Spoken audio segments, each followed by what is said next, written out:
నా దగ్గరికి వచ్చే పేషెంట్స్, మేడం మాకు కౌంట్ నార్మల్ గానే ఉంది, మీరు ఐయుఐ చేయొచ్చు కదా అని అడుగుతుంటారు. అయితే సెమెన్ అనాలిసిస్ లో కౌంట్ ఒకటే కాకుండా మొటిలిటీ అనేది కూడా ఇంపార్టెంట్. ఎప్పుడైతే వెజైనా నుంచి స్పర్మ్ అనేది యూట్రస్ కి ట్రావెల్ చేసి ఫెలోపియన్ ట్యూబ్ దాకా వెళ్ళి అక్కడ ఎగ్ ని మీట్ అయినప్పుడు మాత్రమే మనకు ప్రెగ్నెన్సీ వచ్చే ఛాన్సెస్ ఉంటుంది. అసలు మొటిలిటీయే లేనప్పుడు అది ట్రావెల్ చేయలేదు యూట్రస్ లోకి, అందుకని ప్రెగ్నెన్సీ వచ్చే ఛాన్సెస్ ఉండవు. ఈ మొటిలిటీలో డిఫరెంట్ టైప్స్ ఉంటాయి. ఒకటేమో ర్యాపిడ్ ప్రోగ్రెసివ్. ర్యాపిడ్ ప్రోగ్రెసివ్ అంటే నార్మల్ గా మొటిలిటీ ఉంటుంది, స్పీడ్ కూడా బాగుంటుంది. అది నార్మల్ గా 32% కన్నా ఎక్కువ ఉండాలి. సెకండ్ వచ్చేసరికి స్లో ప్రోగ్రెసివ్, అంటే దీనికి మూమెంట్ ఉంటుంది కానీ స్పీడ్ అనేది తక్కువగా ఉంటుంది.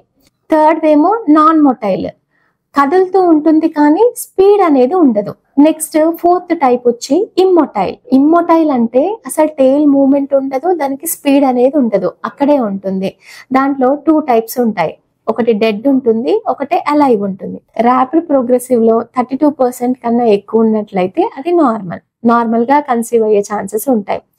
ర్యాపిడ్ ప్రోగ్రెసివ్ తక్కువగా ఉండి స్లో ప్రోగ్రెసివ్ ఎక్కువగా ఉన్నాయి అనుకోండి, వాటికి లైఫ్ స్టైల్ చేంజెస్ చేసుకుంటారు, ఇంకా మెడికేషన్ కూడా లైక్ యాంటీ ఆక్సిడెంట్, మంచి ప్రోటీన్ డైట్ తీసుకోవడం కూడా హెల్ప్ అవుతుంది. అదే నాన్ ప్రోగ్రెసివ్ కానీ ఇమ్మొటైల్ కానీ అవి కదలలేవు కాబట్టి డైరెక్ట్ గా మనం ఇక్సీకి వెళ్లాల్సి వస్తుంది.